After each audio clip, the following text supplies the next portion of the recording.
medications have, in the case of vials, a sealing technique that helps prevent their integrity. For example, here you see drugs like midazolam, fentanyl, and ketamine.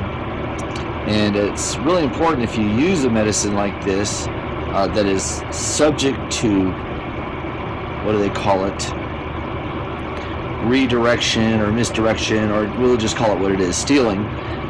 Before you administer it, you make sure the cap is actually working. What do I mean by that? We'll take magnesium for an example. These caps are pretty ingenious. They cover the port that you access. The cap should not come off, and it should be able to freely spin. This is the case with any of these here. We have some Benadryl. Same thing. It doesn't come off.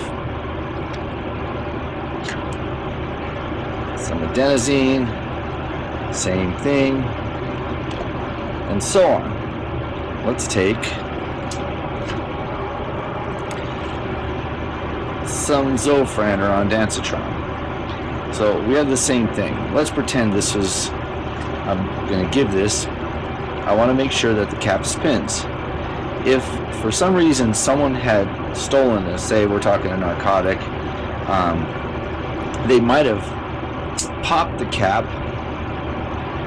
leaving the little injection thingy here, drawn out the medication, and then refilled it with something else. Typically just normal saline or whatever. You wouldn't know. You can't really tell. Most of them look the same. And then taking this cap, and with a little spot of crazy glue, you can kind of see the inside of the cap. It's got like this little wheel, I guess. Take a drop of crazy glue, and I can do this. No, I can't.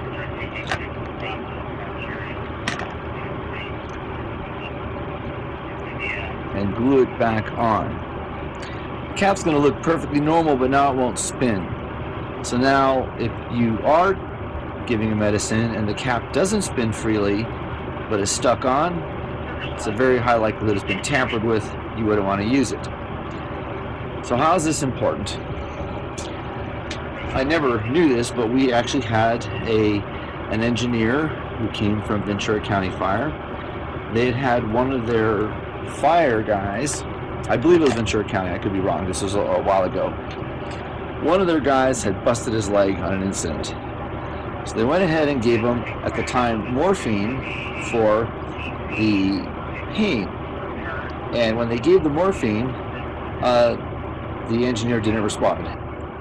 So they gave him some more from the same vial, and there was no response, and so people started to think he was maybe faking it or whatever. Well, as it turns out, there was just saline inside that vial. When they had popped the cap off it, they hadn't noticed that it didn't spin, and someone had tampered with the vial, taken out the morphine for him or herself, and whatever, and that screwed that engineer over. So in the case of narcotics, which are obviously much more susceptible to being stolen, that would be a big problem. And in my own experience, my own preceptor from way back when, who was an awesome guy in every other respect, apparently developed some sort of condition in his abdomen and started taking medicines from the narcotics stash by doing the same thing.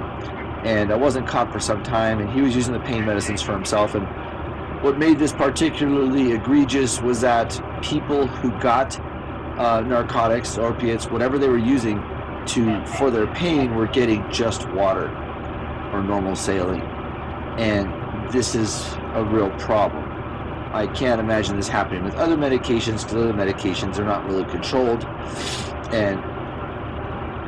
But it's still a good idea to understand that if that cap doesn't spin, in the sense of the rights and dice acronyms that are used for integrity, this is a major factor in the integrity of a medication. Is that cap spinning and attached before you use the medication?